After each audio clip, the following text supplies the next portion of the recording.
안녕하세요. 뻔뻔한 목독방입니다. 오늘은 갖고 싶다 힐스테이트 리슈빌 입주자 모집 공고 스킵 딱 3가지만 기억하자 라는 제목으로 말씀드리겠습니다.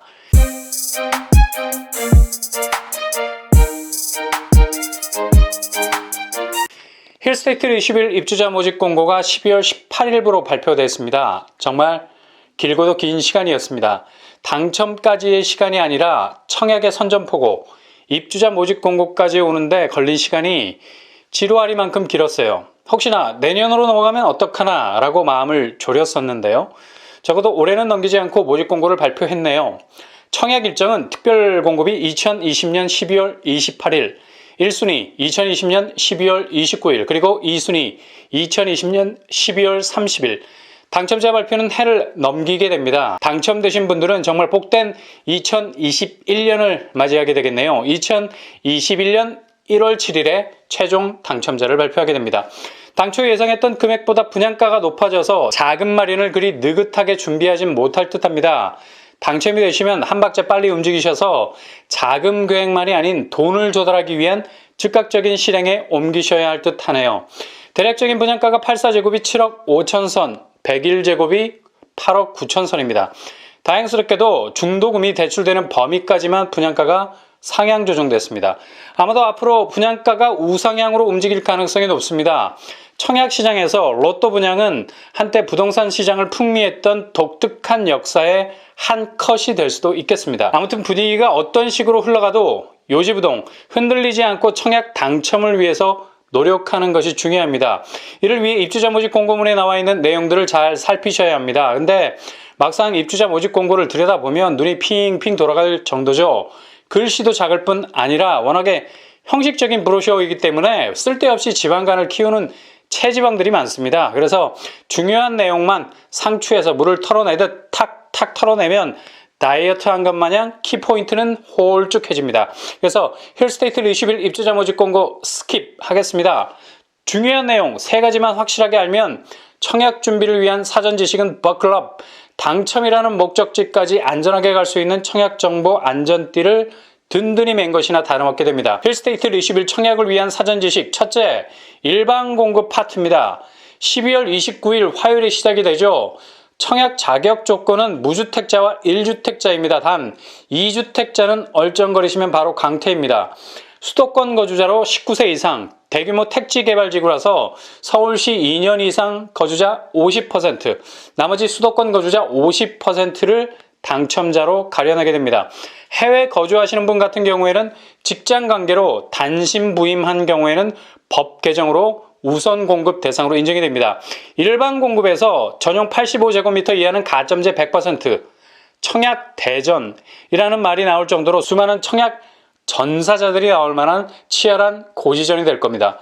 청약 통장 24개월 이상, 지역 예치금 충족, 세대주라는 조건이 충족되면 1순위에 해당이 됩니다. 전용 8호 이상은 가점제 50%와 추첨제 50%로 뽑게 되죠. 추첨제의 75%가 무주택자 우선으로 뽑고 그 외 25%가 무주택자와 1주택 처분 조건자로 당첨자를 가리게 됩니다. 1주택 처분 조건에서 주택 처분은 아파트 준공 6개월 안으로 기존 주택을 파셔야 돼요. 그렇지 않으면 법 개정 전까지는 계약 해지라는 극약 처방은 없었는데 이젠 기존 주택 처분을 하지 않으면 계약이 해지가 됩니다. 1주택자라도 무주택자로 인정해주는 특례사항이 있습니다. 바로 소형 저가주택을 소유하신 분들인데요. 전용 60제곱미터 이하, 수도권에선 1억 3천 이하 주택을 소유하신 분들입니다. 이분들은 무주택자로 인정을 받아서 일반 분양에 신청을 할 수 있게 됩니다. 단 특별 공급에는 제한을 받게 되겠죠. 참고하시고요. 둘째로 특별 공급 파트입니다. 힐스테이트 리슈빌 특별 공급은 12월 28일 월요일에 진행이 됩니다. 다자녀, 신혼부부, 노부모 공양, 생애 최초로 나누어 볼 수 있는데요. 다자녀 특별 공급은 일단 자녀 수가 중요하죠. 만 19세 이하, 미성년 자녀 3명을 두신 세대원으로 청약 통장 6개월 이상 가입하신 분이면 청약이 가능하게 되겠습니다. 그리고 신혼부부 특공은 결혼한 지 7년 이내 소득 제한이 있고요. 세대원으로 청약 통장 6개월 이상 가입이면 자격 조건이 됩니다. 노부모 공양은 만 65세 직계 존속 부모님과 3년 이상 살아야 되고 세대주로서 청약 통장 24개월 이상이 되어야 합니다. 생애 최초는 결혼하셔야 되고, 만약 이혼하셨다면 미혼 자녀 부양을 하고 있어야 되고, 통산 5년간 소득세를 내신 기록이 있어야 됩니다. 부부간에 단 한 번도 주택을 소유한 적이 없어야 하죠. 전무후무한 주택 소유 이력이 없어야 된다는 겁니다. 이 부분에서 부적격 사례가 많이 생기는 경우가 있어요. 민간 분양 아파트 부적격 비율이 굉장히 많이 나온다고 합니다. 그만큼 제대로 확인하지 않은 채로 청약 지원을 하셨다가 샴페인은 미리 터트렸는데 그 잔이 그만 소크라테스가 든 독배가 되어버린 격이죠. 죽느냐 사느냐 이것이 문제로다. 햄릿의 독백이 청약 지원을 할 때 자격 조건을 면밀히 살펴보면서 중얼거려야 하는 체크포인트가 되어야 한다는 얘기입니다. 그리고 소득 기준 130%고요. 4인 가족 기준으로 809만 원 정도 됩니다. 세대주여야 하고 청약 통장 가입 기간이 24개월 이상 되어야 됩니다. 특별 공급에서 유일한 추첨제는 바로 생애 최초죠. 100% 추첨제로 진행이 되기 때문에 특공에 자신이 없더라도 생애 최초 자격 조건만 갖추신다면 당연히 지원을 하셔야 되겠죠. 힐스테이트 리슈빌은 특별 공급과 일반 공급 동시에 지원 가능합니다. 셋째, 부적격 파트입니다. 청약 지원에서 부적격 사례는 로미오와 줄리엣만큼 청약자에게는 가장 혹독한 비극 중에 비극이 될 수 있겠습니다. 오늘 이상하게 고전소설이 되네. 아무튼 최근 기록에 의하면 서울에서 신축 아파트가 분양을 해서 최종적으로 당첨자를 가려는 데에서 이것이 끝난 것이 아니라는 사실을 보여주고 있죠. 무려 20%에 육박하는 당첨자들이 부적격으로 판정받아서 당첨의 영광이 물거품처럼 사라지는 사례가 증가하고 있습니다. 20%면 어마어마한 비율 아닙니까? 그 정도로 청약자들이 막가파 청약을 한다는 겁니다. 정확하게 이모저모 청약 자격 조건을 따져서 지원을 해야 하는데 무턱대고 들이밀다가 스스로가 벼랑으로 떨어지고 마는 거죠. 가장 흔한 사례 중 하나가 바로 아파트 당첨 후에 아내가 수년 전에 모 아파트에 당첨됐다가 계약을 취소한 사례가 있었는데 이게 그만 적발이 돼서 당첨 취소가 되는 경우가 많습니다.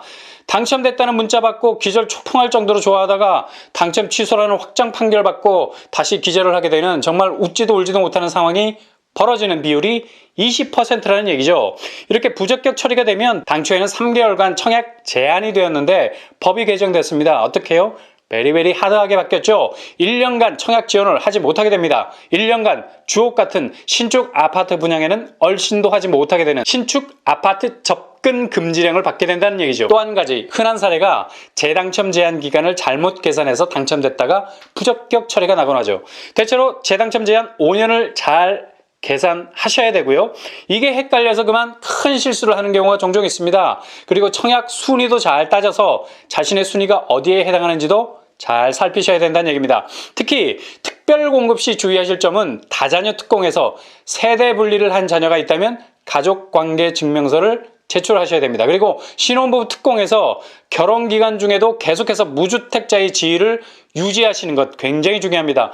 노부모 특공에서는 직계 존속 부모님과 함께 사는 사실을 동네 사람들이 알아줄 필요 없습니다. 주민등록상 통산이 아닌 연속으로 3년 이상 등재가 되어 있어야 동고봉양이 증명된다는 사실 기억하셔야 됩니다. 아무리 효부상 효자상 타셔도 소용없어요. 중요한 건 공식적인 기록이 있어야 된다는 사실 잊지 마시고요. 생애 최초는 조금 전에 말씀드린 부적격 사례에서 본 것처럼 남편, 아내 통산, 주택을 소유한 사실이 전무, 후무 없어야 됩니다. 이것 때문에 부적격 판정을 받는 분들 많다는 사실 아셔야 됩니다. 마지막으로 민간 분양은 공공 분양과 달리 납입 횟수와 인정 금액이 아닌 지역 예치금 기준이 있습니다. 예치금액은 분양하는 아파트 지역 기준이 아니라 지금 자기가 살고 있는 지역 기준입니다. 굳이 수원 살면서 서울 예치금 기준 금액 채우려고 의미 없는 발버둥 쳐서는 안 된다는 얘기죠. 평수별 예치금 기준에 맞으면 되고요. 사용 가능한 통장은 종합저축통장, 청약예금, 청약부금을 사용하실 수 있습니다. 이렇게 입주자 모집 공고에서 중요한 부분만 추려서 살펴봤습니다.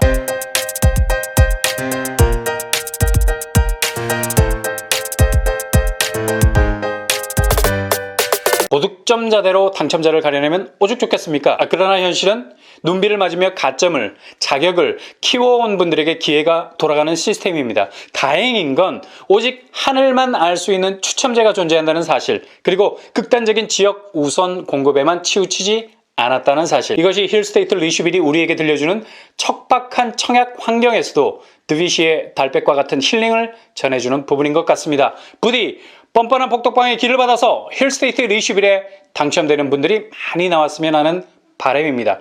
여러분의 도전기가 정말 꼭 당첨 후기가 될 수 있기를 바랍니다.